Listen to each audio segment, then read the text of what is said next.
wenn ich heimkomme, rufe ich als erstes ganz laut «Hello Family». Weil es gibt nichts Schöneres als eine Familie.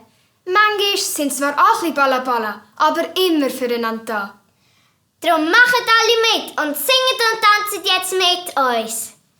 Hello Family. Nochmal. Hello Family. In der Strophe machen wir diesen Schritt.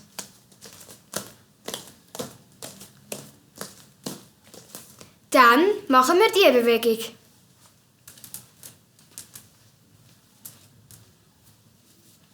Wenn Hello Family kommt, nehmen wir unsere Hände über dem Kopf und winken.